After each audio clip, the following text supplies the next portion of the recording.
All right. Welcome everybody to the November 12th meeting. We will get started here at 5:31 p.m. We have two members of council that are, one is running behind. They will be arriving at 6, well, I shouldn't say at, around 6 p.m. We'll be having Councillor Hoekstra join us, and Mayor Creasy is joining us online. Thank you for being here. We were just discussing how we'd like to go if you wanted to speak up. And so with your current role as mayor, you are welcome to interrupt me, and then we will get you ready to go when necessary. So has everybody had an opportunity to review the agendas? To start with, there was just one item I'll bring forward from the consent agenda. Mayor Creasy had already brought to our attention that he is interested in having the functional element design committee for fire station development removed from the consent agenda and discussed. Does anybody else have any items they'd like to see removed? All right. And if that works for Mayor Creasy online, then we will call the motion before us for the consent agenda with, oh, I'm sorry, somebody else makes this. Councillor Hibbs, thank you. That's, yeah, you could, but just to keep it clean, I will move that we adopt the consent agenda as amended. Does anybody else have any information they would like to provide before we call that vote? No? All right, we'll bring forward the motion, the consent agenda as amended.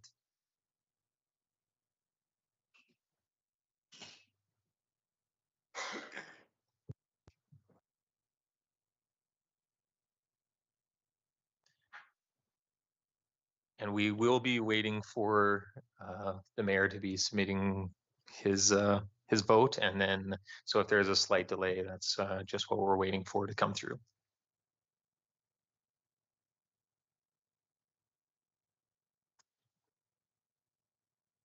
Okay.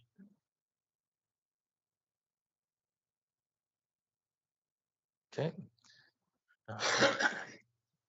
So I'll just hold on for one moment here while we get some online technical work settled.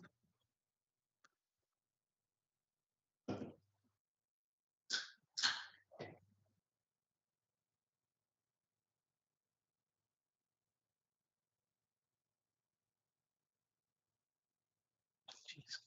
Guess a lot of blank air here while we're just working on this. I don't know if anybody has any interesting stories they'd like to share, but we'll be there shortly.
while we're waiting, maybe we'll just bring to the public's attention, there is a slight seating change.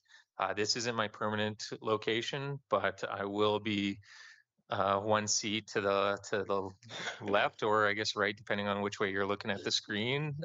And we have Nancy Hackett is the acting Director of Community Services, and so she will be joining us. And so thank you for being here, and I'm grateful to have you.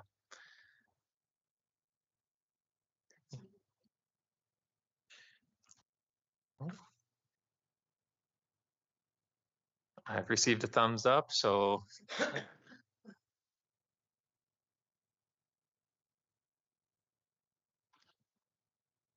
all right, and we have a vote in place. So that was passed unanimously in favor. So that is the consent agenda, and now we have the regular agenda. If anybody would like to, Councillor Hibbs. Thank you. I don't have any further additions, so I would move that we adopt the amended agenda. Okay, thank you. And so my apologies with the removal of the Element Design Committee. Does that go we'll just discuss that as soon as we come out of agenda approval? Okay, sounds good. Thank you. All right. Does anybody have any other comments regarding the agenda as a whole? Okay, we'll bring forward the motion with the adoption of the agenda as amended.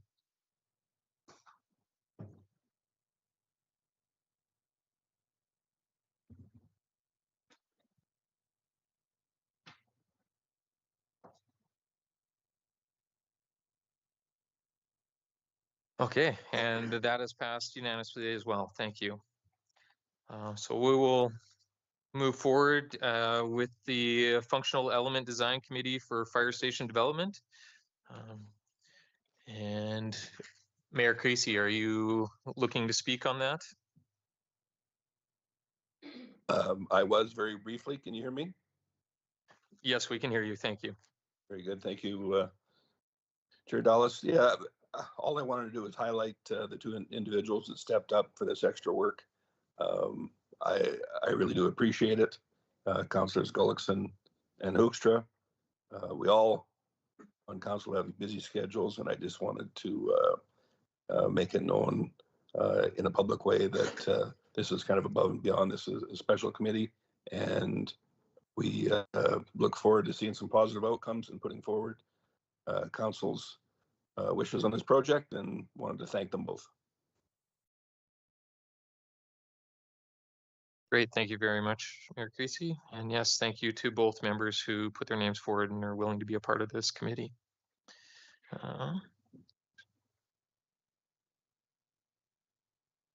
Okay, and so my apologies. We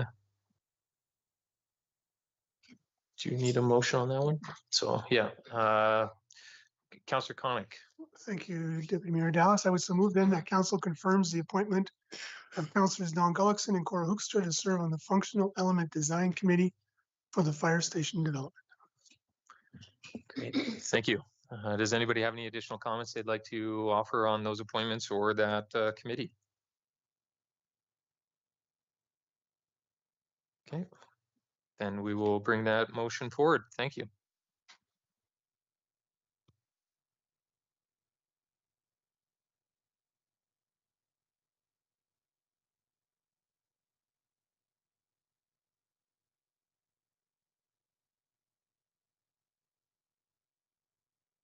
All right, again, that is unanimous. Thank you very much. So, tonight we do have some, I guess, a public hearing, I should say. And so that is to go ahead at 6 o'clock. And although we did fill quite a bit of time with some dead air, we are not quite there yet. So we will move on if everybody is accepting of that.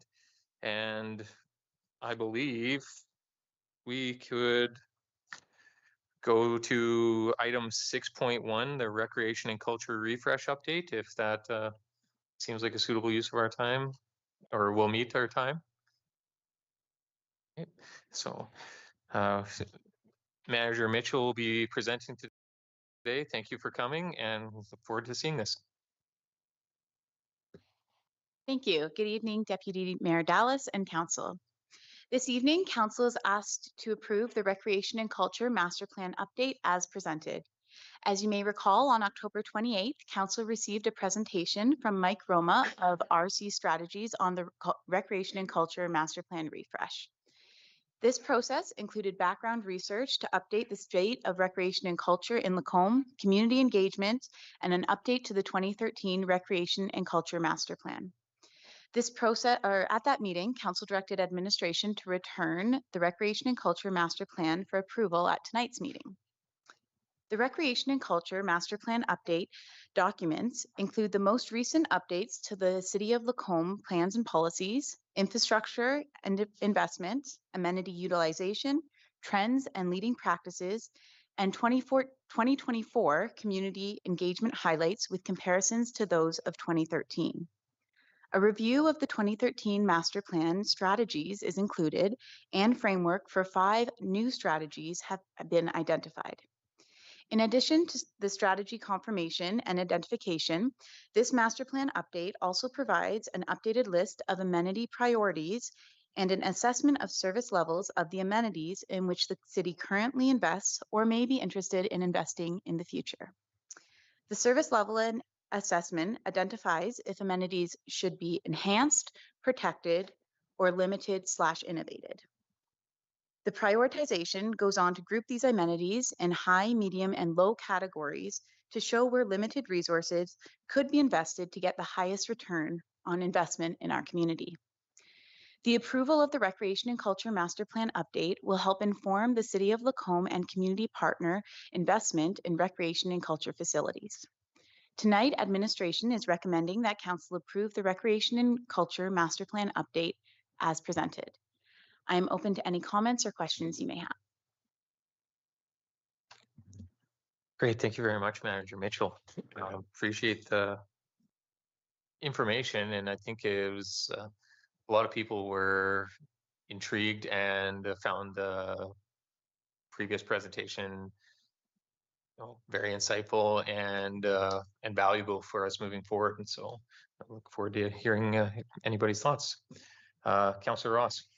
Thank you, Deputy Mayor Dallas. I do greatly appreciate the report. I think it's vital for a lot of information going forward with the city and a lot of trends. I think there was some great information as to what really the city has done. I need to emphasize that to the citizens that just because I don't see any $20-30 million projects, there's still been a very significant amount of improvements to trails, playgrounds, many others as well.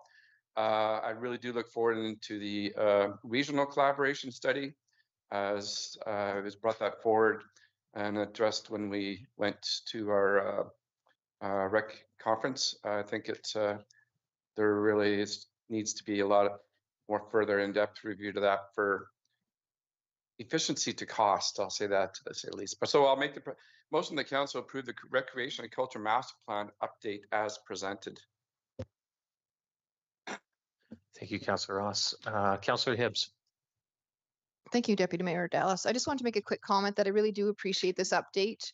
This is something that a lot of our citizens definitely, have lots of expectations of our community. And it's nice to be able to point to this document that we have sort of a recent history as to like what the feedback was, so that when we're responding, we have something that we can point to.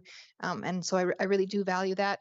And I've actually had a surprising amount of interest in this document. So I was, showing them where they can access it and how they can, watch the actual video if they want to of the presentation from the other meetings. So it's really nice to see that engagement.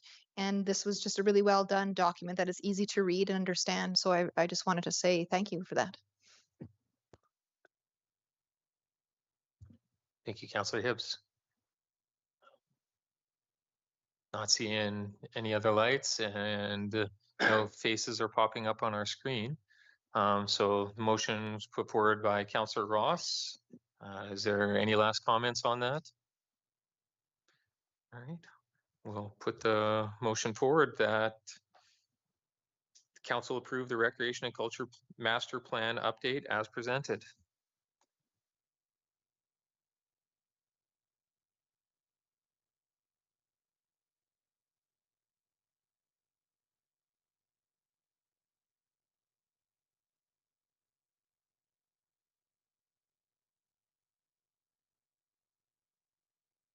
All right, again, unanimous. Thank you very much, Manager Mitchell. Okay.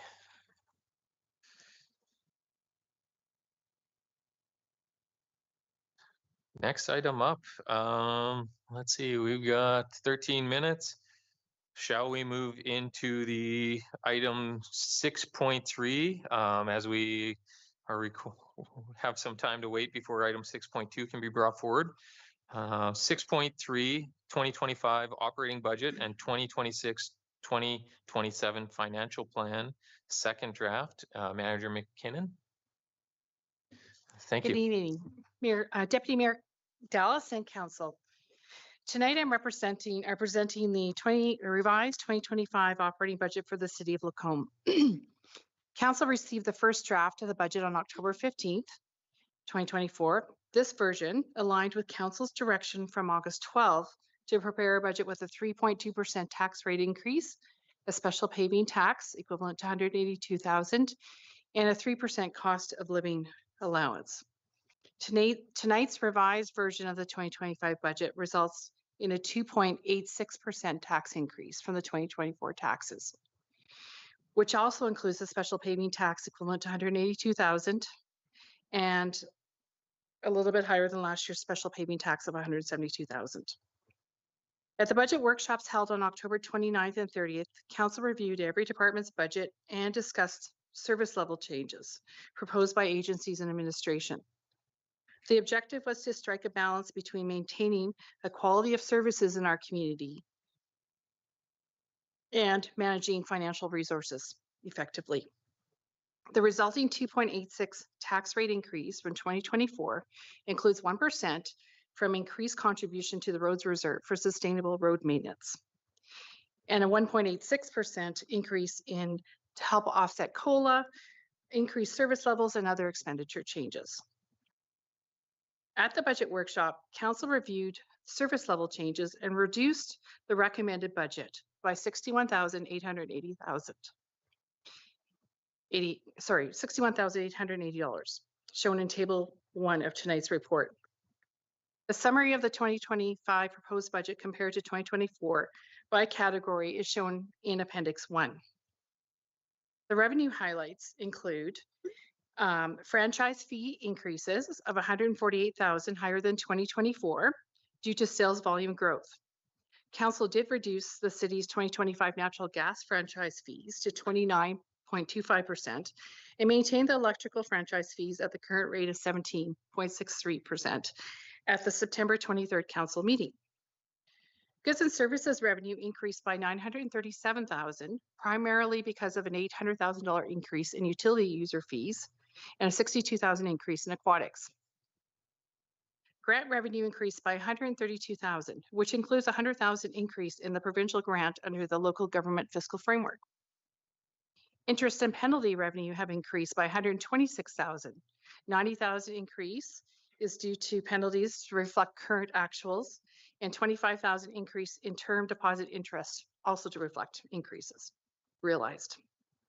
Taxation and grant revenue increased by $947,000.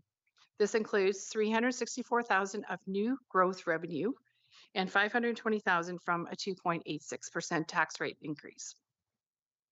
On the expenditure side, noteworthy increases include debenture servicing costs, $93,000 increase because of planned borrowing for the new fire engine. Personnel budget increases of $1.08 million, includes 3% COLA, benefit changes, new position requests equivalent to $318,000. Appendices 2 and 3 provide a detailed comparison of the changes by department and category in personnel charges. Funding to others increased by $481,000, with water purchases and wastewater treatment fees rising the most by $400,000. Appendix 4 summarizes the agency request and the approved budget amounts in tonight's proposed budget. I do have to correct, there's an error in Appendix 4 under Lacombe Regional Tourism Operating Grant. It should say approved 60,000 in the budget, not 69,000. Education requisitions decreased 247,000. This will be reflected on the notice. Goods and services are higher by 325,000. Major changes contributing to the increase in professional services, 400,000 driven by 50,000 for our 2025 election costs, 24,000 for tree planting fees. Other items that were recommended by the Water System Asset Management Plan, which include water leak detection pilot program, reservoir inspections, pressure monitoring sensors, and value assessment exercise program. Community cleanup, electronic recycling, and compost initiatives were also increased. Transfer to reserves increased by 176,000. This includes the 1% contribution to roads and an increase, offset by other decreases and changes. Policies that impact the operating budget include the revised annual budget and taxation preparation policy, along with the compensation policy, target the tax rate increase and staff COLA to the Alberta Consumer Price Index with the average increase of 3.2% from June 2023 to June 2024. The 2024 draft or 2025 draft operating budget is lower than these policies, demonstrating a commitment to fiscal responsibility while addressing the needs of our growing community. The financial reserve policy approved in April 2023 also provides a framework for reserve contributions with an optimal balance based on infrastructure requirements that are in the 10-year plan. For sustainable road maintenance, it's recommended to maintain special paving tax, 1% of the general tax, as well as increase contributions to the road reserve by 1% annually.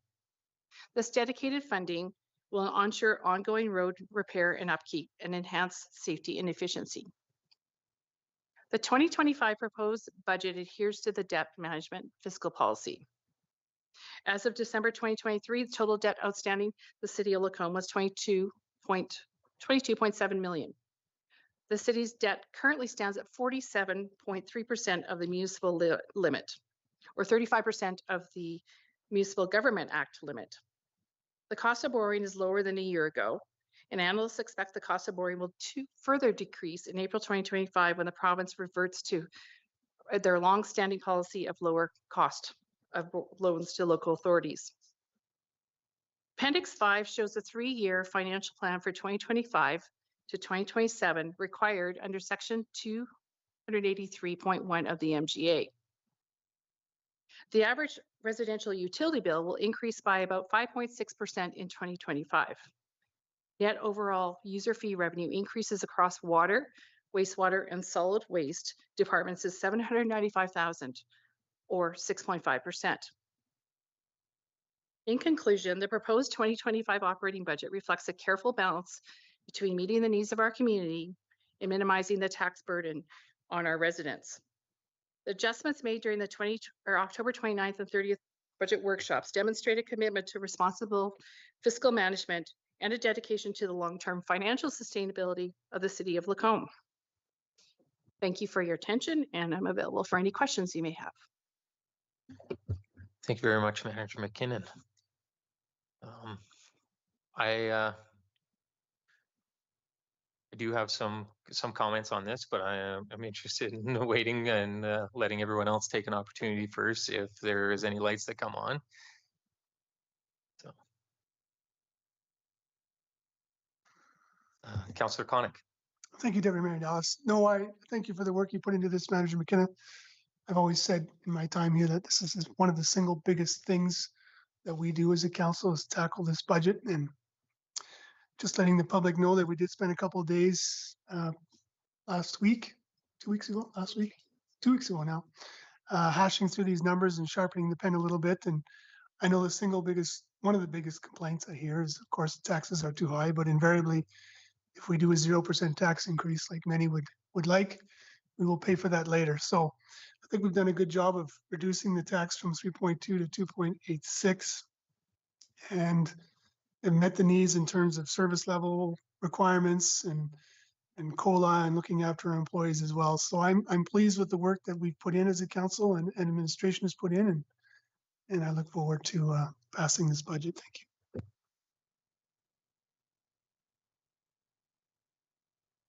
Well, thank you, Councillor Connick. I'm not seeing any other lights here. So, oh, Councillor Hoekstra. Thank you, Deputy Mayor. I just had to sort of collect my thoughts, but in reviewing this today and on the weekend, I was reflecting on many comments I've heard in the last little while that we really, really like to spend money. And I guess I feel very much the same way as Councillor Connick, that we did put our work in to really go through the budget line by line. And I feel very comfortable about how we approach this as a council. So I too, I'm looking forward to passing this budget and wouldn't mind making the motion, but you wanted to make comments first, or? You're certainly welcome to make Okay. a motion. Then I will make that motion that council approves the 2025 operating budget as presented. Okay, thank you, Councillor Hoekstra.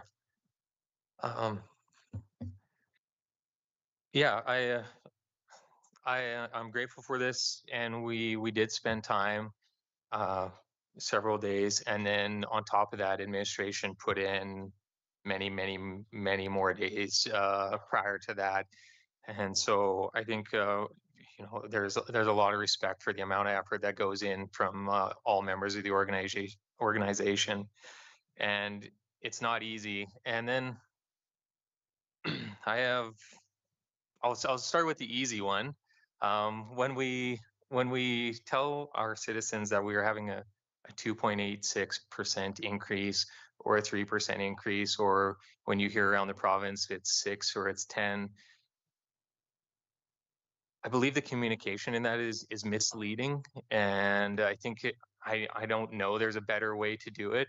But when you add in a 2.86% increase to what the property tax rate is, I believe, you know, it works out to 0.02. In addition, you know, when you simplify a tax rate to 1.1%. And so when you say it's 3%, it does sound alarming, and as a much larger increase. And it's not to say that this will not impact people, and I know it will.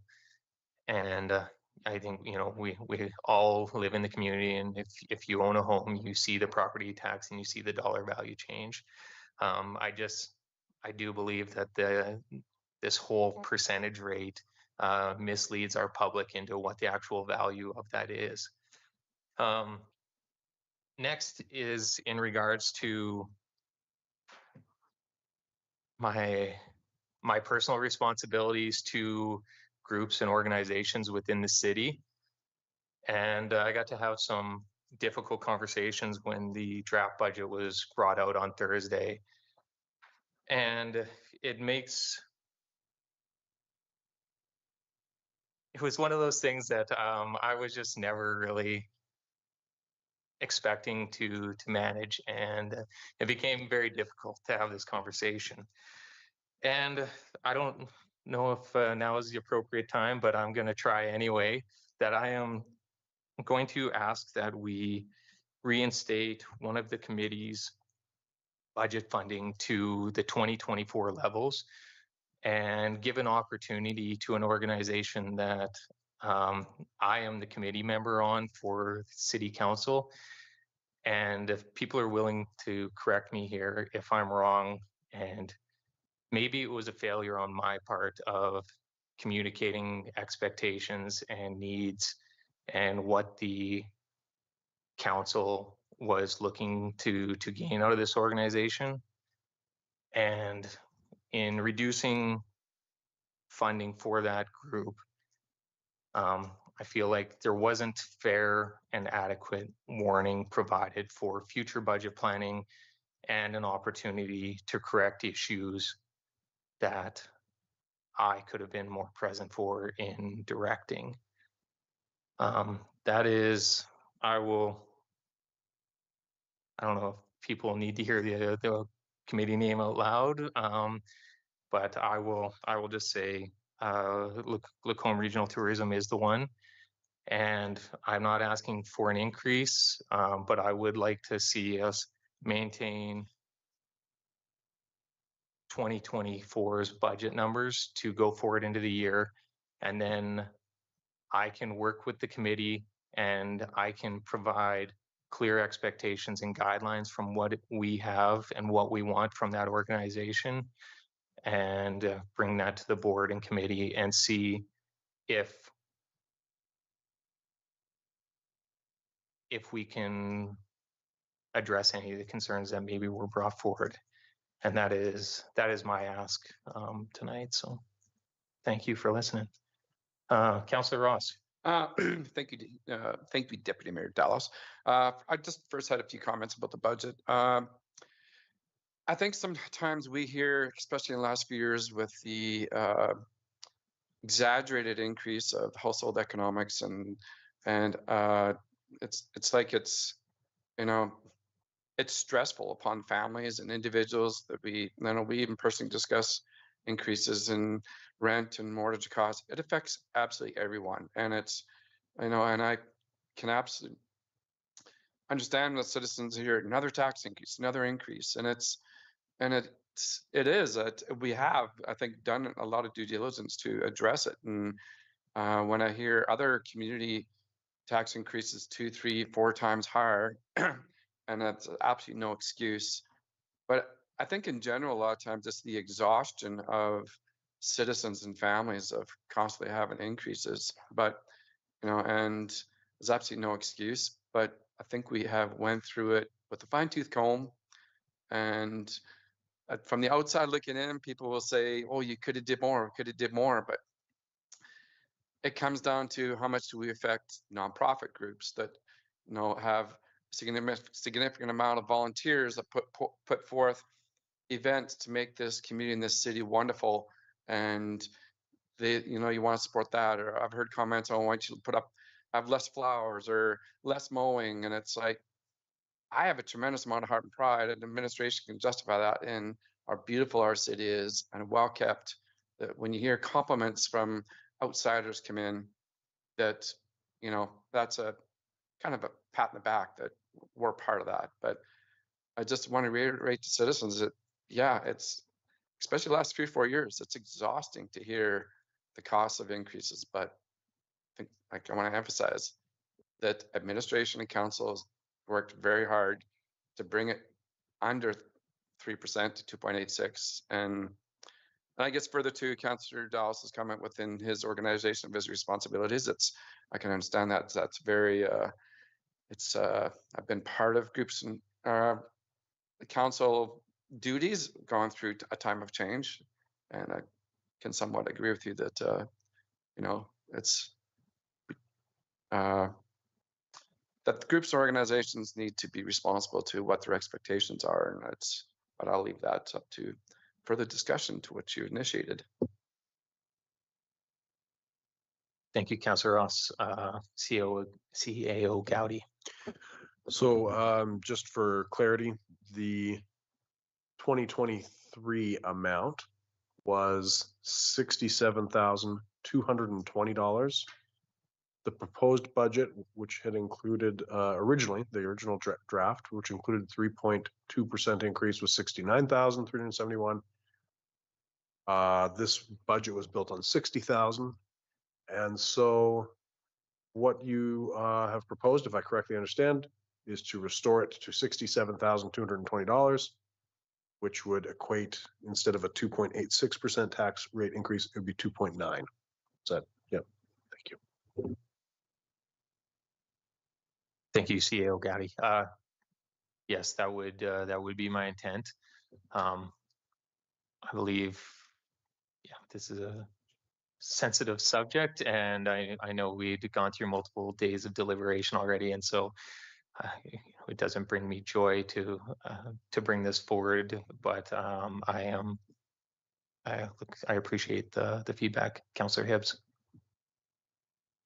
Thank you, Deputy Mayor Dallas. Of course, if you're wanting to change now that there is a motion on the floor that would require an amendment, I will preemptively speak against that amendment should you decide to bring it forward. We have rolled back the funding to better match what the county is putting into that committee. I feel that that's appropriate. I haven't changed my mind on that. If somebody wants to try, then okay, but without an amendment to the standing motion, we are voting on the motion, the budget as presented.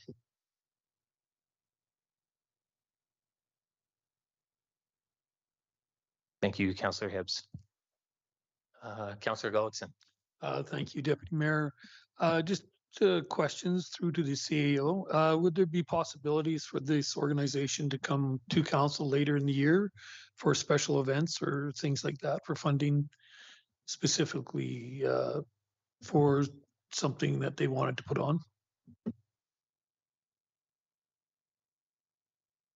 Typically, we encourage groups to come through the budget process and plan the year in advance, but certainly if we get time-sensitive requests from community agencies, whether it's Lacombe Regional Tourism or other partners of the city, yes, we would bring them to council's attention and potentially have them make a presentation if that was appropriate. May I continue? Yes, go ahead. Thank you for that.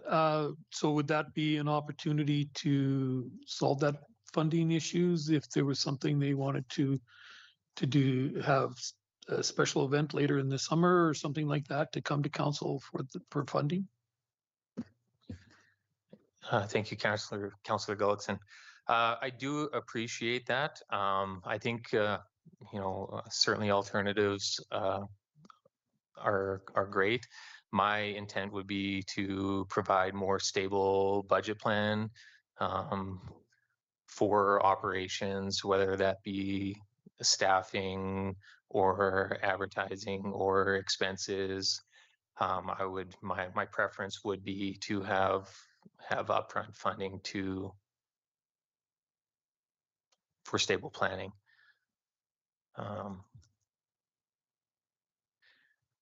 With that,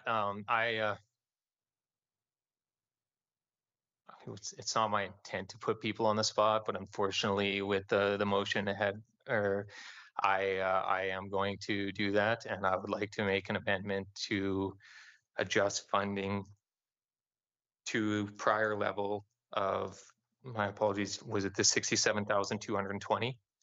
So to $67,220 for the 2025 year for Lacombe Regional Tourism. Question. Councillor Ross. Thank you, Deputy Mayor Dallas. Since you're obviously part of this organization, they did put on previous events, if I'm aware of, like Canada Day and the Harvest. Did that come out of their total budget, or was that money that was obtained through tourism grants or other means? Because, for example, within culture and recreation, you could do there's facility grants, there's the external funding of the community builder fund, because like I've explored their options of volunteering for them to events as well. So if they did utilize their budget, but there is availability of funds by other means, then I was just curious if their budget from previous years was used for these events. So I will look for guidance. I do believe, sorry, I don't have my computer in front of me now. There was $5,000 of funding for Canada Day as a separate line item. And then was there another 5,000? Oh, that's CAO Gowdy thing. I believe it's 3,500 actually, but probably 3,000 is what Manager McKinnon is telling me. So 3,000 for the fireworks for Canada Day is a flow through outside of this 60 to 69,000 range. Great, thank you for that information. And then, my apologies, Councillor Ross, my mind has. That's pardon. To the Deputy Mayor Dallas, I guess my question was funding taken out of the tourism budget to support Canada Day and or Harvest, or were those events funded by separate grants through tourism or SIP grants? Great, thank you. Yeah, so when it comes to Canada Day, there is a specific line item for for the fireworks, and then the Canada Day and the Culture and Harvest Fest, they had previously been line items that became incorporated into the budget, and so those are funded through the Lacombe Regional Tourism budget as a whole. Canada Day and Culture and Harvest Fest, yes. Mayor Creasy, you're welcome to speak.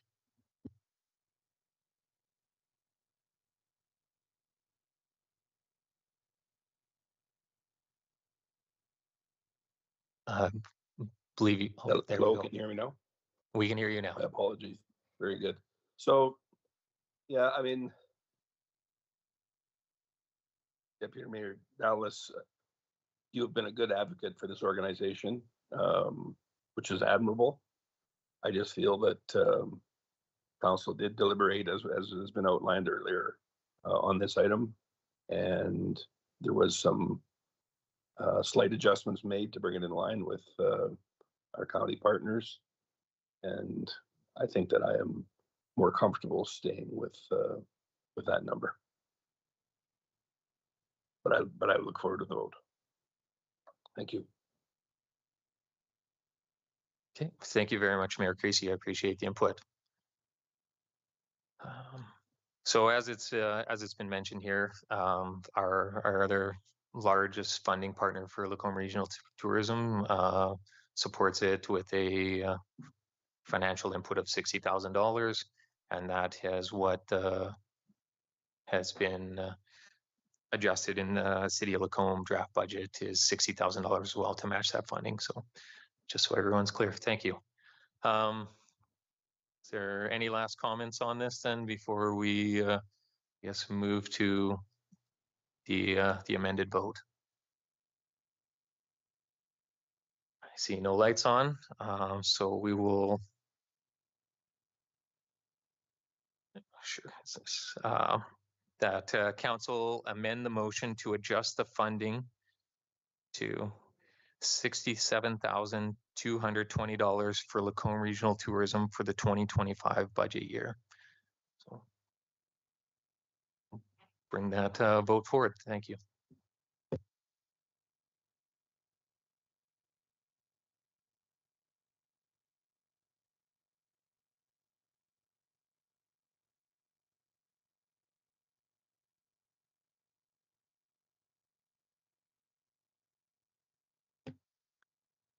Thank you, everyone. There was 3 in favor of Councillor Ross, Councillor Gullickson, and Councillor Dallas, and 4 opposed, which were Councillor Hoekstra, Hibbs, Connick, and Mayor Creasy. Before we move on to the next vote for the original motion, I just want to thank you all for hearing me out. I appreciate this. And this has, it brings forward imposter syndrome in these situations with people, and I've certainly felt it, and it is an opportunity for me to learn and to communicate better, and this goes for all of our committees, and we do have a responsibility to them, and we are taking them seriously. And I just thank you, everyone, for hearing that out. Is there any other comments on the original motion that council approves the 2025 operating budget as presented? And I believe that motion was brought forward by Councillor Hibbs or Hoekstra. Councillor Hoekstra, thank you. All right, seeing no additional lights on. Oh, and I'll just wait 1 second to make sure the member online is okay. Sounds good. We'll bring forward that vote on the motion.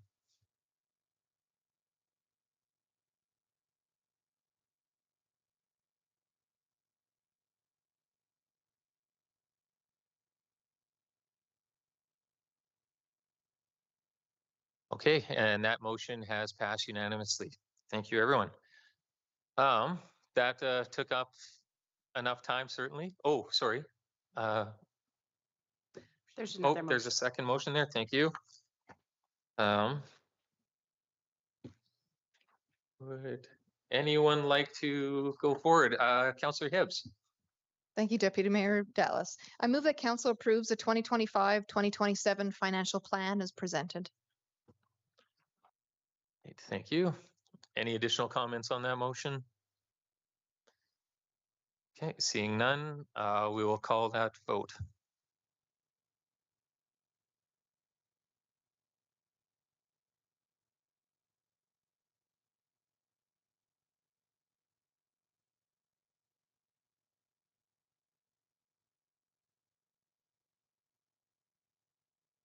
All right, thank you all. That is unanimously in favor as well.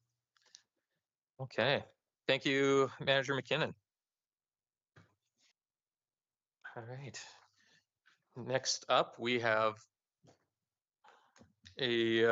our public hearing 5.1 bylaw 400.63 land use bylaw amendment soft-sided structures. We have Senior Officer Dooley here, and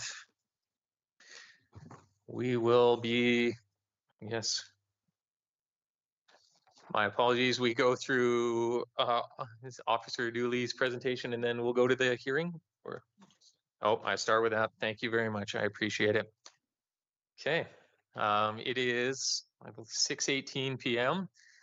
and I declare the statutory public hearing for bylaw 400.64 open, and that this hearing is held pursuant to section 7, 8, 230, 606, 640, and 692 of the MGA 2000 as amended, and request the legislative coordinator to confirm the purpose of this public hearing, that the statutory public hearing notice was advertised as required by the city's advertising bylaw, and that any written submissions received and not included in the public hearing agenda package are read into the record.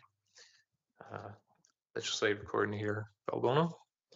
Thank you, Deputy Mayor Dallas. Apology is that the public hearing is for bylaw 400.63, and my apology for my notes to Deputy Mayor Dallas. Deputy Mayor Dallas, Mayor Creasy, and Council, the purpose of this public hearing is to provide an opportunity for the general public to offer input on the proposed amendment to bylaw. I'm going to have to make sure that I got this right one. 400.63, which received its first reading on September 9th, 2024.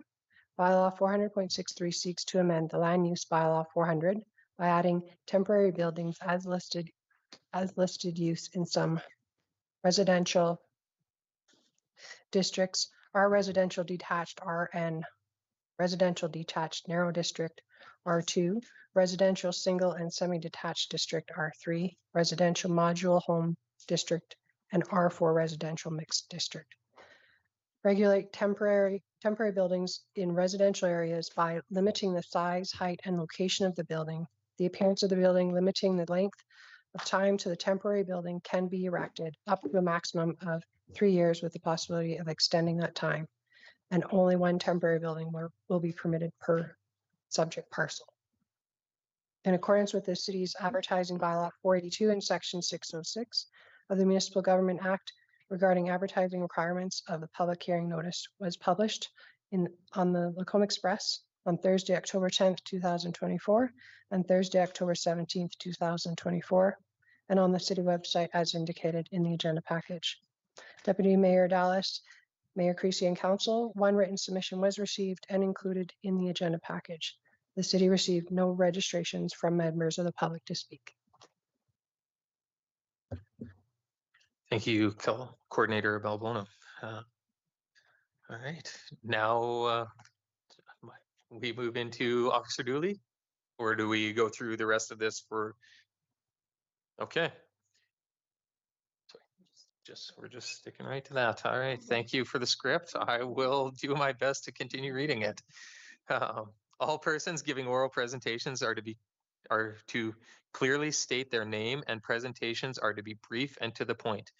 The order for the statutory public hearing presentation will be, it's listed right here. So development officer or designate, and then followed by those in favor, followed by those opposed, and then finally, any person deemed to be affected who wishes to be heard. I don't see anyone in the public for questions from the public, but we will move through these in order.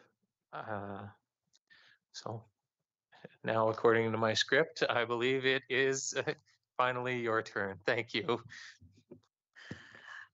Good evening, Deputy Mayor Dallas and Council. I'm here to present for the public hearing for bylaw 400.63, which is to propose amendments for soft-sided structures in the R1, R1N, R2, R3, and R4 residential districts.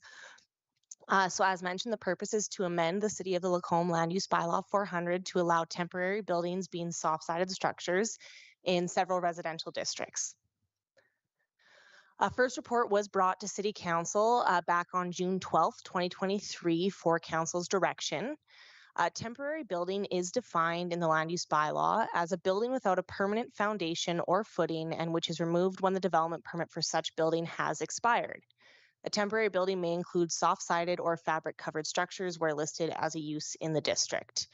In 2023, approximately 65 residential properties were identified as having soft-sided structures without the benefit of a development permit.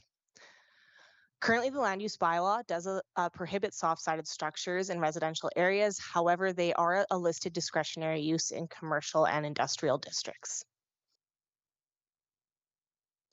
When doing this review, we did compare against our municipal comparators, and a list of that is here on the screen right now. So out of our comparators, there were 6 municipalities that do not allow soft-sided structures in residential areas. There were 4 that allowed them, and then there was 1 municipal comparator that we did not receive a response from. Looking at the land use analysis for the benefits of soft-sided structures in residential areas, it's affordability for residents. They're easy to construct, so you don't need to have a contractor on site per se. There's no shingles, painting, anything like that. Some lots may be restrictive for a permanent garage to be constructed on the property. And for example, some tenants who are not owners of the property may not be willing to invest in a permanent structure. Concerns for soft-sided structures is that they can become dilapidated or fall into a state of disrepair. Residents will be unable to obtain a building permit regardless if these amendments go through or not, as the structures do not meet the snow loading requirements under the building code, and no engineering has been submitted to demonstrate that the structures are suitable for the area. Additionally, soft-sided structures or temporary buildings are not tax assessed, and they may not be liability insured in case of injury to others or property. Through the public consultation piece, a survey was done in addition to the advertising requirements. Through an online survey, there were 87 responses that were received, and about 61% of respondents were very opposed to having soft-sided structures in residential districts. 5.7 were opposed, 3.5 were neutral, 6.9% were agreeable, and 23% were very agreeable. And there's a graph that shows those responses in the bottom corner of the slide here. When asked questions regarding setbacks, height, and parcel coverage, respondents predominantly responded. There's about 60% or more of the respondents that said they didn't want soft-sided structures at all, so meaning they didn't have input on the height, size, or setback restrictions. And then in addition to that survey, there was 1 written letter of opposition that was included in the report package as part of the public consultation piece. One thing administration did want to put in here is if additional input or more specific engagement is desired, additional consultation can be completed to provide targeted information to the individuals in the city who currently have soft-sided structures. So the 65 residential properties that have soft-sided structures currently on their property, and we could bring forward that additional input back to council at a later meeting, should you so choose. As for the proposed amendments, they help guide appearance, stating that they shall be in good repair, and there is a 3-year expiry included on the proposed amendments that administration is bringing forward. In addition to the appearance or aesthetic of the soft-sided structures, There are restrictions on the size, height, and location of soft-sided structures, including that they have to be a minimum of 0.9 meters from the side and rear boundaries. Only one soft-sided structure per parcel. The soft-sided structure is required to have a principal building on site, so you couldn't just erect one soft-sided structure. There has to be a principal dwelling.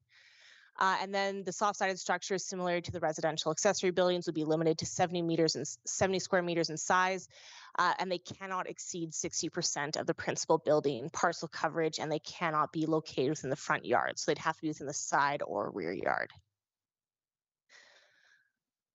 In summary, there are approximately 65 residential properties in Lacombe that currently have soft-sided structures, and that was from a canvass done in 2023. 87 respondents through public consultation showed approximately 66 opposed to soft-sided structures. That was the very opposed and opposed responses in the survey. Administration is proposing limitations to the siting, size, and the longevity of the soft-sided structures as part of the amendments. So staff recommendation is that council gives second reading of bylaw 400.63 as presented, and with unanimous vote required to pass, that council resolves to consider the third reading of bylaw 400.63 at the same meeting as second reading, and that council gives third reading to bylaw 400.63 as presented. Thank you. Great. Thank you very much, Senior Officer Dooley. Appreciate it. So next, I will call those in favor. And I can. All right, and we've checked the rest of the building, and I'll just make one final call for those in favor, and seeing none, we'll move on to those opposed. Okay. Oh, okay. Sorry. Just due to a delay in communication here. Mayor Creasy, you were looking to speak now as for those in favor?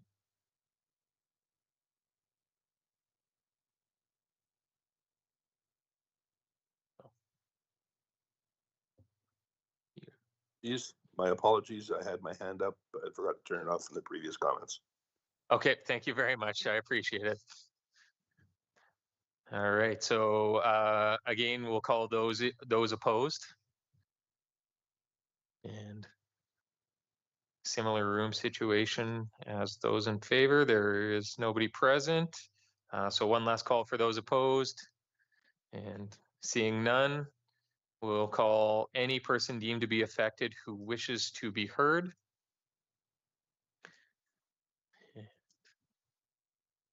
No last minute people running in the door. Any persons who deemed to be affected who wishes to be heard. And seeing none, and with no other people present to allow statements from the public, I will declare the public hearing for bylaw 400.63 closed at 6:30 p.m. All right, thank you. So with the public hearing section closed, we will move into request for decision. And we will move to item 6.2, bylaw 400.63, land use bylaw amendment, soft-sided structures, second and third reading. And thank you for stepping back up. The floor is yours if you have additional information. Thank you, Deputy Mayor Dallas. So just to reiterate, this is to consider bylaw 400.63 to allow soft-sided structures within the R1, R1N, R2, R3, and R4 districts. The land use bylaw currently prohibits soft-sided structures within residential areas, but allows them as discretionary uses within commercial and industrial districts. Staff recommendation is for council to give second reading to bylaw 400.63 as presented, and that council resolves to consider the third reading of bylaw 400.63 at the same meeting as second reading, and that council gives third reading to bylaw 400.63 as presented. Thank you. Great, thank you very much. We've got lights coming on. We will start with Councillor Ross. Thank you, Deputy Mayor Dallas. Obviously, the 65 that are already exist did not follow procedure and planning and development applications. obviously, if this is declined, I guess I was just inquiring to CEO Gowdy, what would be the process going forth with the 65 that are already currently up? Sir Dooley, go ahead. Through the chair to Councillor Ross. So the Planning and Development Department does have an enforcement directive that we follow. We would follow that same directive for this enforcement if it were to not get approved this evening.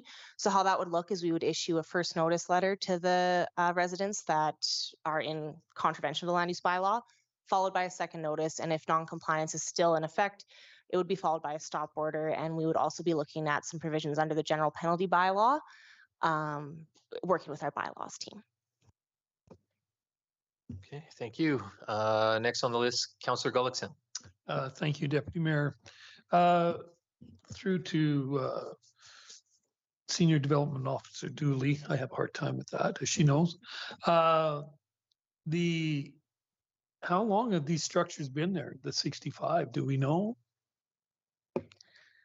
Through the chair to Councillor Gullickson, when this was canvassed in 2023, I can't say how long they were there prior to that. And we haven't done an additional canvass since that original one in 2023. So some may have been removed since then, but there also may be new ones that have come into effect. So in terms of longevity, I can't speak to that personally as to how long they've been there on these properties. So we weren't enforcing the bylaw before that, then obviously. Through the chair to Councillor Gullickson, what happened is we originally, our enforcement is complaint driven. We received a complaint and then realized the scope of the complaint was quite a bit more than just one specific property.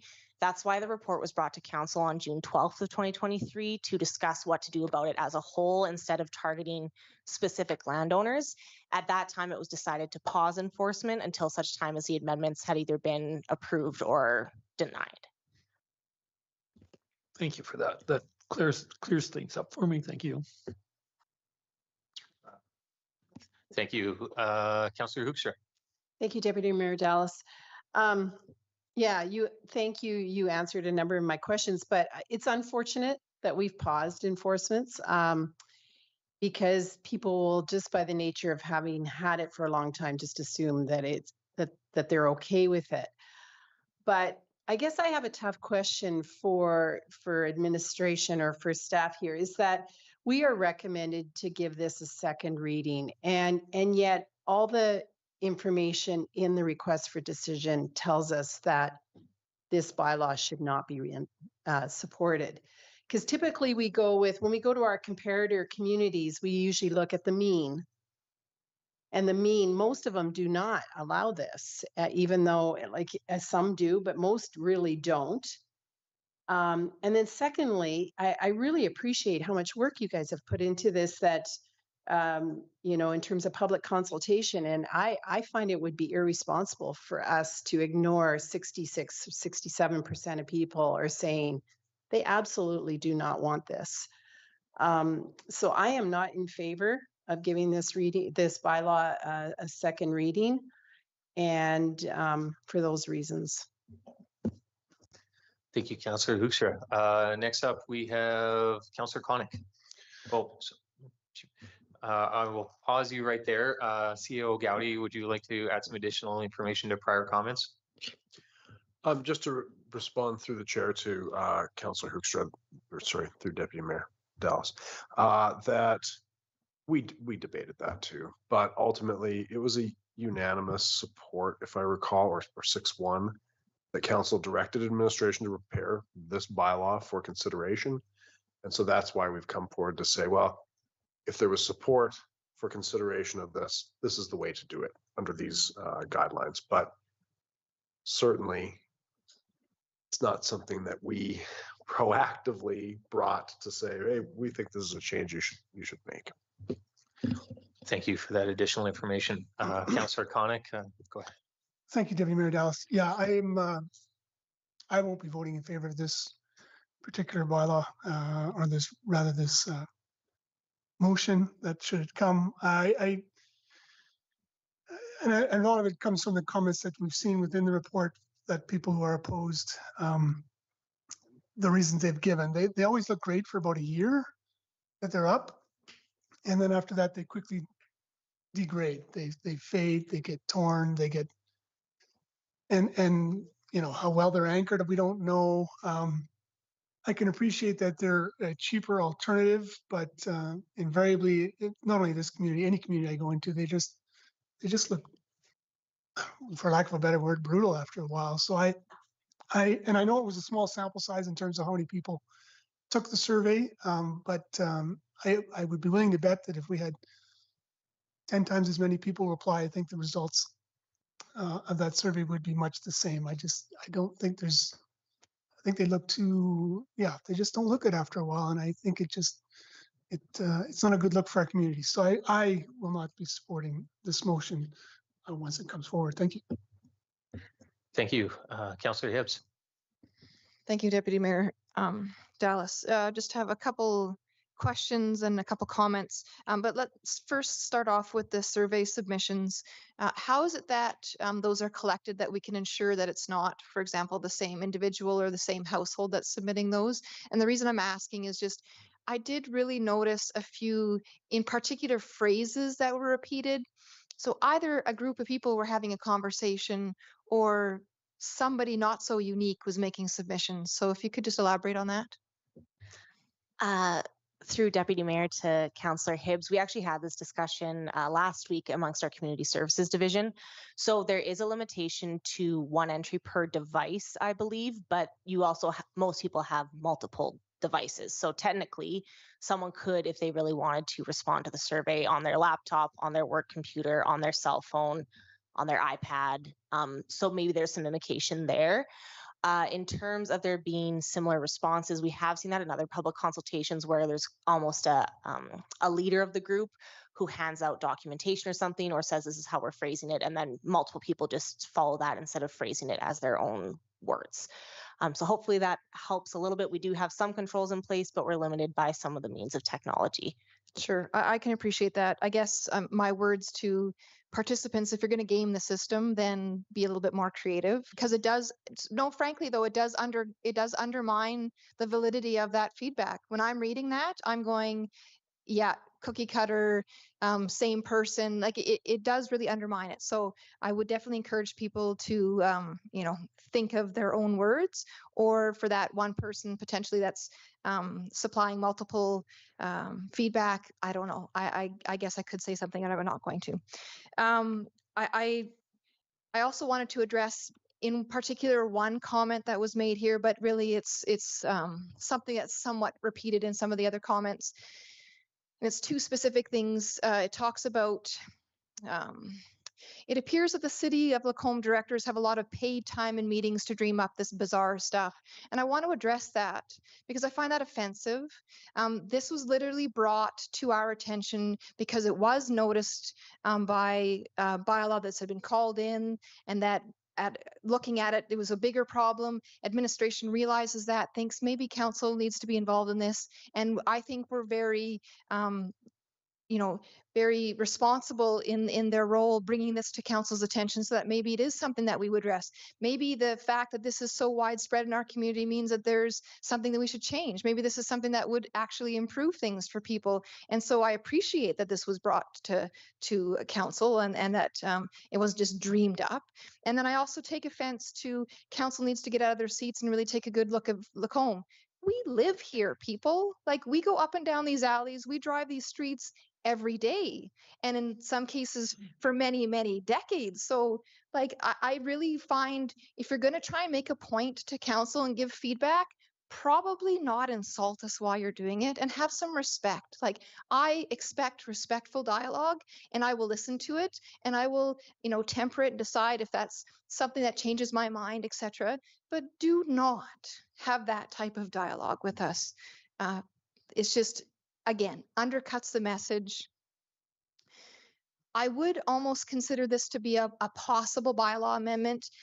However, there are so many restrictions that we would have to put in place that realistically wouldn't be appropriate. It'd have to be no longer than a year.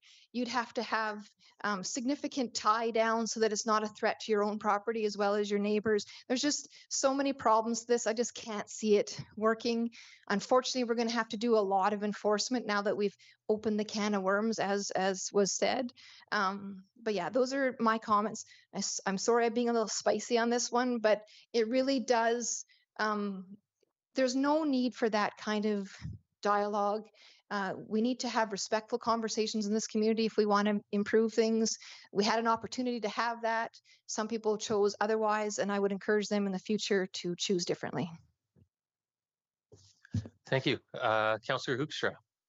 Thank you, Deputy Mayor Dallas. I guess I wanted to speak a little bit further to, we may see holes in how this was presented or some of the feedback we received, but I would speak against this bylaw just based on conversations I've had with citizens. So if we question the feedback here, that may be one thing, but I've talked personally with citizens who would like definitely to not support this bylaw. So that would be the reason I'm also not voting for it. Thank you. Councillor Connick. Thank you, Deputy Mayor Dallas. There was one other point I did want to make. I just came to me here. Should this bylaw not pass, I think as far as those properties that have them, I, for one, would like to see it, of course, enforcement occur, but I'd like to give them the opportunity, give them a little bit of time. I don't know if that occurs over a year.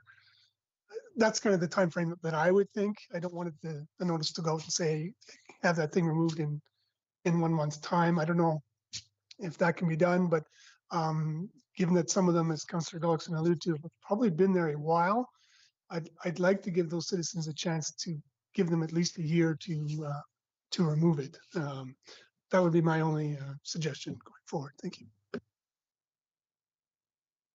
Thank you. CEO Gowdy, did you need to or want to talk? Okay, I just saw it flash on and flash off again, so. I can. We had discussed this before the meeting. Actually, was like, what is a reasonable time? Because we want voluntary compliance. We don't want to escalate to a general penalties thing, and we're issuing stop orders, and I think it's a lot of burden on us to do that as well. So we had actually talked about, or like in the summer, that would match kind of the time frame we gave with the encroachment bylaw as well, where we said, hey, here's the change that's been made. In this case, it's actually not quite the same because it's not a change. It's more like the city/town has never enforced on these, to my knowledge, and we're going to be starting to do that. And so we had said kind of like, by next summer, these have to be gone, and if not, you'll hear from us again. And the first fine is actually very modest, it's about $50, I think. There's no fine, of course, with the stop work order, so we want to look at that as the last resort, but then we would really be looking at kind of that gentle, hopefully there's a lot of voluntary compliance and maybe just a few outstanding. Councillor Connick, go ahead. Yeah, thank you for that, CEO Gowdy. To that end, then I would just put forth the motion that a council gives second reading to bylaw 400.63 as presented. Great, thank you for that. Just want to clarify that Mayor Casey doesn't have any input online, and I don't want to neglect him. So, okay, thank you very much. Yeah, no, I appreciate this. Yeah, I think we were all quite clear on interest in seeing what this would look like, and I appreciate the information that came forward. And based on our other comparator communities as well as our survey feedback, it's always a unique tightrope walk that we're doing here, and you see it on issues that you never expect, and we live in such a unique geographic and demographic area where it is do not tell us what to do, but tell them.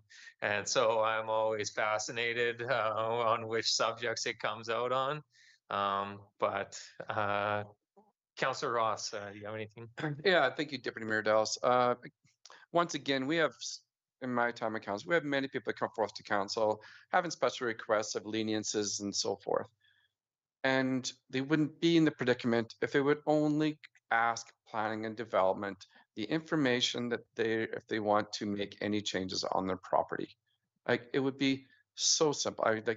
It's actually kind of frustrating that they would save everybody, like, it would just ask the question, go to planning and development, inquire about it, like, and that's kind of the frustration of this. There's 65 people obviously didn't even come to ask for a permit. So if them inquiries were made, administration and council wouldn't be in this decision to have to make these type of decisions. And I don't support it as well. It should be black and white, yes or no, and not putting in subjective conditions that are based upon, gray areas. Just like everybody said, black, not like yes or no. Is it a year? Do we give it 6 months? Because then you have trash to treasure again. Correct me if I'm wrong, I think the next one is May.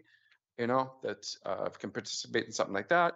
To me, 6 months would be accommodating people that,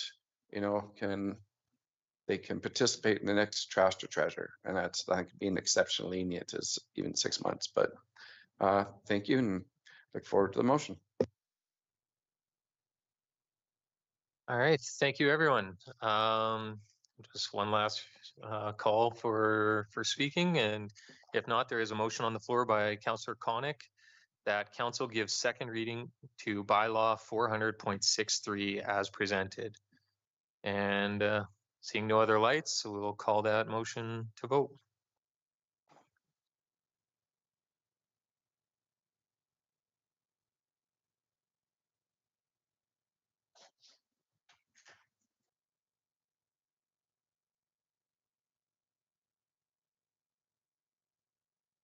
Okay, that was unanimously opposed.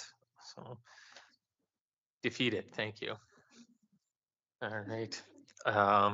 Thank you, Senior Officer Dooley, for your time. Appreciate you coming in and presenting that. All right. So we had been dancing around, so I believe we have item 6.4 up now is the 2025 capital budget second draft. Manager McKinnon. Thank you, Deputy Mayor Dallas. Tonight, I present the 2025 revised capital budget for your consideration. Initially, there were 24 projects in the first draft presented on October 15th, but following the budget workshop on October 29th, 2 projects were removed. The fire training facility at an estimate at $45,000 and the RV dump station payment system, which was an estimate of $65,000. The revised 2025 budget now includes 22 projects detailed in the report. The total estimated expenditures is $10.71 million, funded as follows: $2.47 million from grants, $4.9 million from reserve withdrawals, $1.75 million from other contributions, and $1.55 million from debentures. I welcome any questions or feedback from council on the proposed 2025 capital budget. Great, thank you very much for that information. So again, as you mentioned, there was 2 days designated to this budget planning, as well as your countless hours prior to this and presenting it. So although, I'm not sure how much conversation there will be here tonight, just remember that there were many hours prior to this as well. Councillor Hibbs. Thank you, Deputy Mayor Dallas. Yes, in respect to the 2 days that we put in discussing these budgets very carefully, I would move that council approve the 2025 capital budget, as I have no changes to propose. Great, thank you very much. Councillor Konik. Thank you, Deputy Mayor Dallas. I have nothing to add to that further. I apologize to CEO Gowdy and Director Thompson, but I'm wondering if you could just refresh my memory as to the carryover projects from last year that did not occur that will occur in the coming year as well, including, I believe, there's some road work and so forth, but I believe City Hall renos is another. Was there anything else that's carried over from pedestrian plaza? Any others like that, just for my own memory? Sorry. If you didn't list it already, Councillor Connick, there's also a project in a lane in the downtown where we're replacing a sewer line that we had to coordinate with ATCO Gas. And we wanted to do those two replacements with our replacement with ATCO Gas. And so that wasn't able to get done this year, but it will get done next year.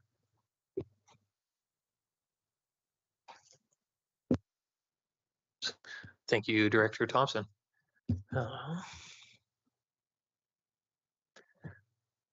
Well, I am not seeing any other requests to speak. My apologies, Councillor Hibbs, thank you. The motion on the floor is that council approves the 2025 operating budget as presented. Sorry, next one down, thank you, capital budget. We'll call that to vote, thank you.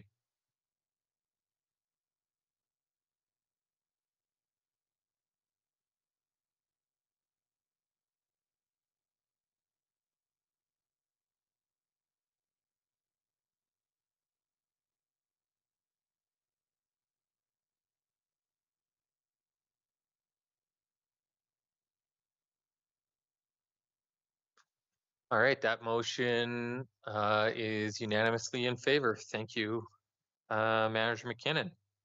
So I believe you're still in the seat for one more. I'll just get the proper one here. It is item 6.5, the 10-year capital plan 2025 to 2034 second draft. Thank you, Deputy Mayor Dallas. Tonight, I present a revised 2025 to 2034 capital plan for the City of Lacombe. The capital plan serves to outline the future capital needs based on council priorities and infrastructure maintenance. The first year, the 2025 year, focuses on authorizing capital expenditures, while the subsequent 9 years, 2026 to 2034, are for planning purposes only, not authorizations for expenditures. The total estimated capital expenditures in the 2025 to 2034 capital plan is revised to $105.7 million pre-inflation, indicating a reduction of $110,000 from the initial draft presented on October 15th. Decisions made during the October 29th budget workshop refined the plan further. Notably, projects related to the fire training facility, RV dump station were removed. Appendix 1 of the report shows the capital expenditures by divisions, contains projects for every division within the 2025 to 2034 plan. Appendix 2 shows the breakdown of the capital expenditures by year for every year of the 10-year plan. And Appendix 3 outlines the potential funding sources for the revised 2025 to 2034 capital plan, which total debentures of $22.6 million, grants of $21.1 million, reserve withdrawals of $55.7 million, and other sources of $6.3 million. Major projects within the 2025 to 2034 plan include the new fire station building, fire ladder truck replacement, roads renewal programs, Pump House D, regional recreation center contributions, and a city hall replacement. Debt financing is required to finance the capital plan. The 10-year impact of new debt on the tax rate is detailed in Appendix 4. Appendix 5 also shows the 10-year debt servicing projection breakdown by tax-supported, utility-supported, and off-site supported financing. Our capital plan relies on a variety of assumptions that are detailed in the report. So I'm ready to address any questions or concerns you have regarding the proposed 2025 to 2034 capital plan. Thank you, Manager McKinnon. Well, we got a race to get lights on. Okay, Councillor Hoekstra. Thank you, Deputy Mayor Dallas. First of all, thank you. Thank you for this plan. There was a comment this week that we cook up these ideas and we just sort of suddenly decide that we need to build a fire hall. But in reality, citizens need to know that it's been in the plan for years and years and years. So I really, really appreciate the work that you put into this and administration for supporting us, because we we need this as counselors, and so I really appreciate it. So I would like to make that motion that council approves the 10-year capital plan 2025 to 2034. Thank you, Councillor Hoekstra. Councillor Gullickson. Thank you, Deputy Mayor Dallas. Just looking at this, the future plan, is there any additional buildings going in at our public works yard in the future, other than the new one now, which is that our cold storage facility? Was that in the original budget for that building? Through Deputy Mayor Dallas, yes, it was, and there will also be a salt storage facility going in. When does that start? CO Gaudy, that'll be next year. There's like a similar facility that we have here, a little bit bigger for covering our salt sands that we use in. So that'll be soft-sided structure. It'll be a permitted fabric structure. Oh, not soft-sided. Okay.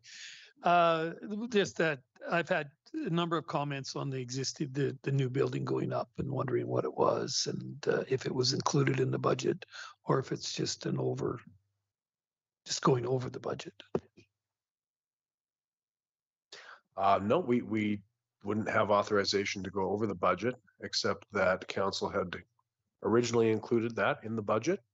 And then you'll recall that recently this fall, we had brought you that information about it being higher than the original estimate, and council unanimously approved an overage.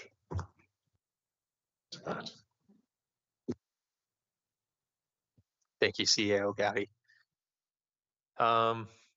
Yeah, in regards to a comment by Councillor Hoekstra, I too was fortunate enough to hear about the fire hall this morning, and I do believe there is some fabricated information out there, or maybe just a lack of questioning or research done by people. So in here, 2023. So the comment I received that there was no planning for a fire hall and that there was no funding in place. 2023 there was $500,000. 2024 there was $2.25 million, and 25 and 26 there is 2.25 and 3 million towards it. I believe Councillor Hibbs touched on this earlier too.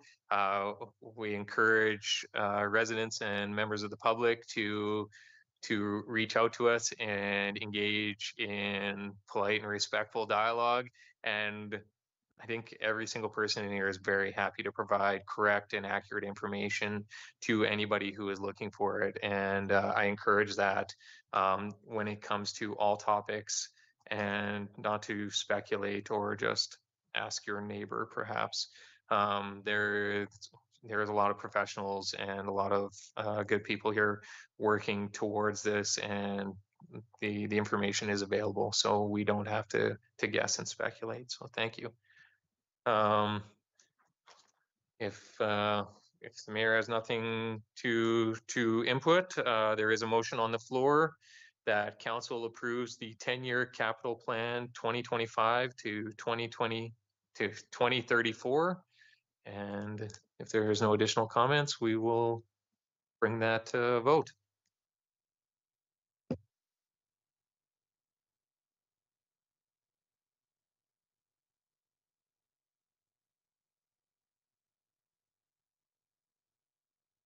All right, that is unanimously in favor. Thank you, everyone. Oh, does that bring us to the end of our regular meeting? I believe it does. No. Oh, my apologies. I didn't see it on the notice of motion. I had to flip back to my first page. CEO Gowdy, would you like to speak? I would, but before moving to that item, I owe Councillor Gullickson an apology. That was incorrect information that I gave you. On August 12th, the motion was carried, but not unanimously, for adding that additional money for the ancillary buildings. So my apologies for that error. Thank you for clarifying that. And I'll move on to the next. Oh, actually, the next and item. I believe we have is a one, council members. That's right, for Councillor Yeah.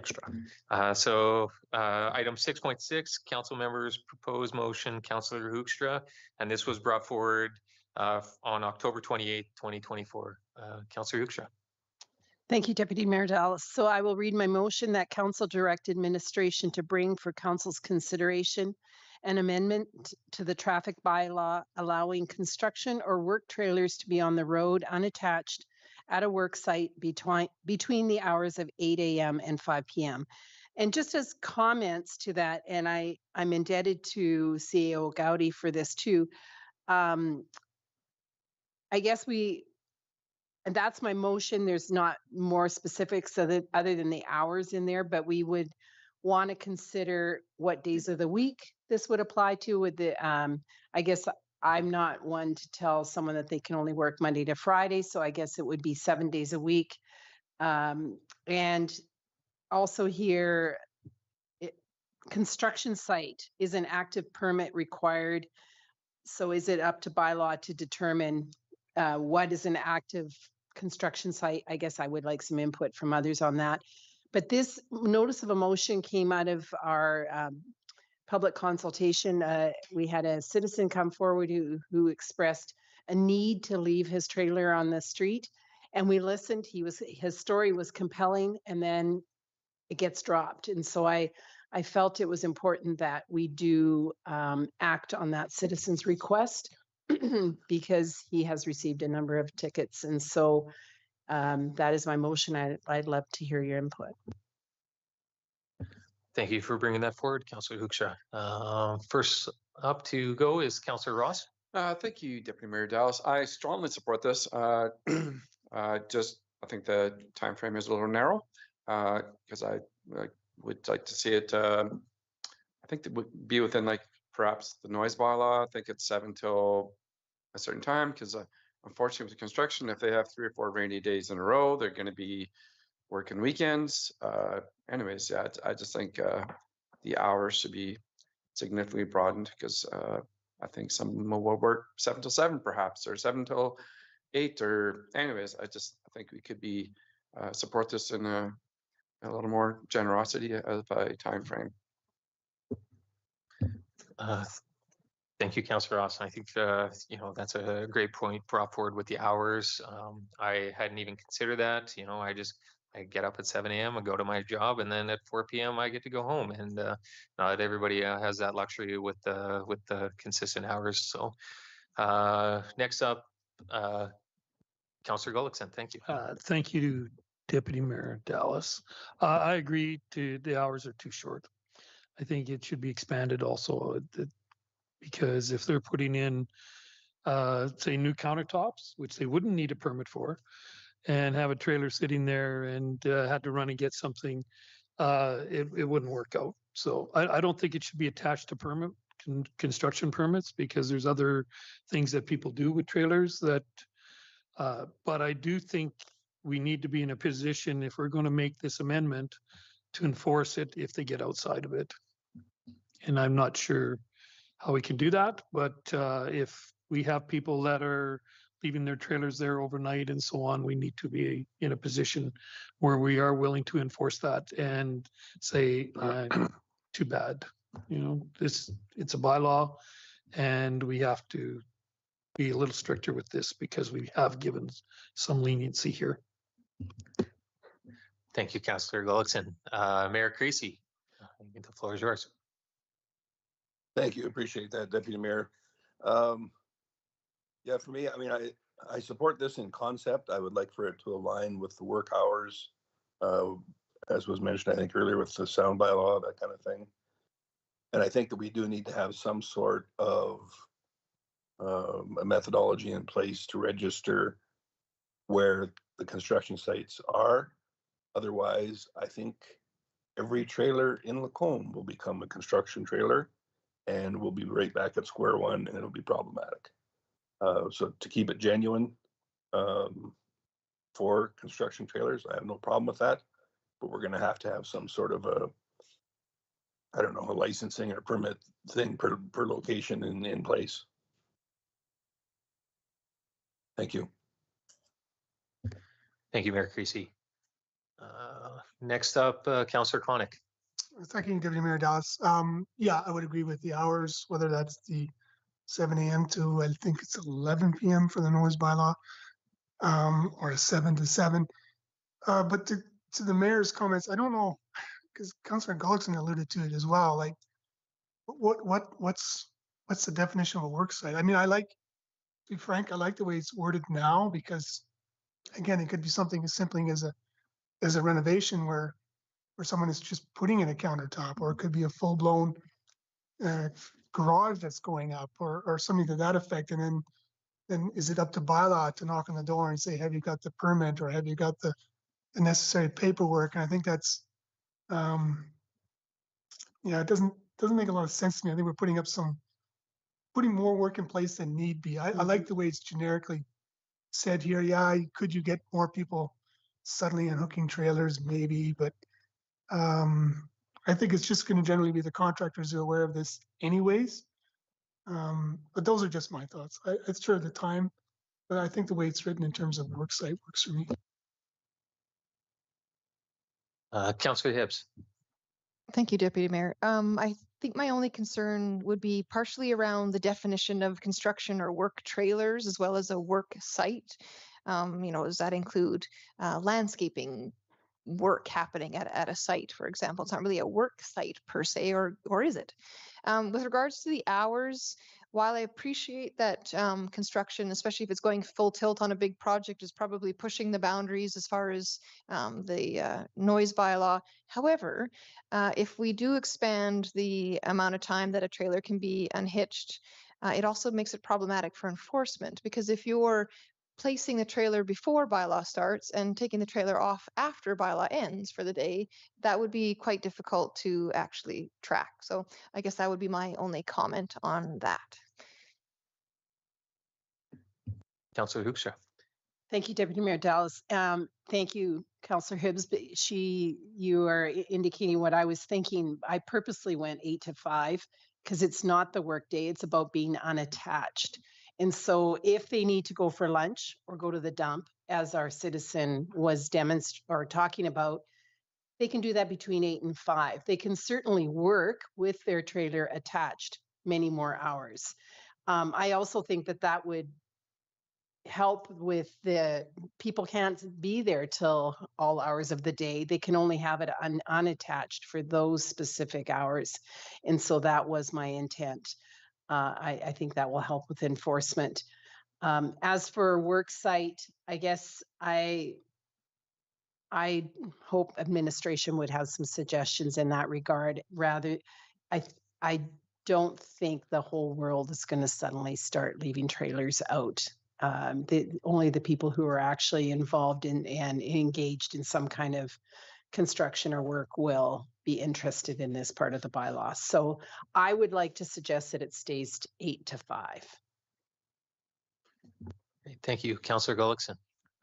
Thank you to Deputy Mayor. I think that some of this we're talking about, I mean, a lot of these are complaint driven anyway. So if the trailer's been there for 2 days, you're phoning bylaw saying it hasn't moved. So I think it is maybe the time doesn't really matter that much. I don't think it needs to be changed too much either, but I'd like to see it a little later. But I think if there is complaints from the neighbors saying he's leaving the trailer there overnight, it's in front of his own house or things like that, I think that's the things that we're looking for more than anything else. And if it's on a job site and it sits there overnight or whatever, somebody will complain about it and then we can react. Great. Thank you, everyone.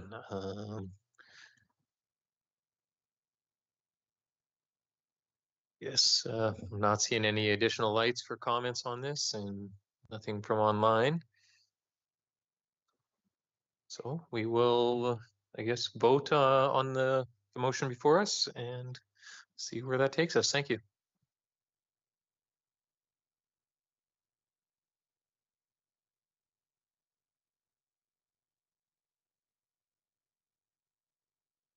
Oh. Mayor Creasy, your online hand is up. Are you looking to add to this?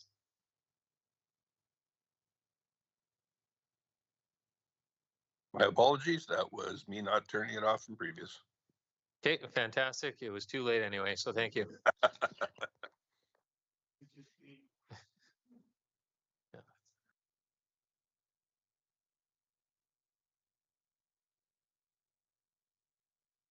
Okay, sorry, I'll wait for the screen to come back, and that is unanimously in favor. Thank you. Before I read off the next meetings, CO Gowdy, was there comments you wanted to add before we realized there was a notice of motion? Nope. Okay. No, Thank that you. was just to apologize to Councillor Gullickson. for Oh, that. yes. And I want to say I appreciate that from all of our admin and staff. And I'm also grateful when you tell me I'm wrong. And it gives me a chance to apologize too. So thank you. Next meetings, Monday, November 25th, 2024. That's a regular council meeting here, 5:30. Monday, December 9th, 2024, regular council meeting, 5:30. And Monday, December 16th is a committee of the whole meeting at 5:30 p.m. And would anybody like to make a motion? Councillor Hoekstra. Thank you, Deputy Mayor Dallas. I will make a motion that we move in camera. Thank you. Any additional comments before we move on that? Okay, motion that council moves in camera by Councillor Hoekstra.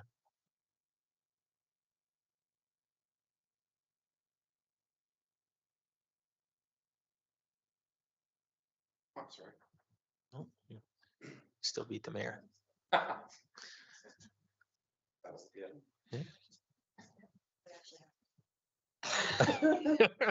All right. Okay. All right, that is 7 in favor, moving in camera at 7:13 p.m.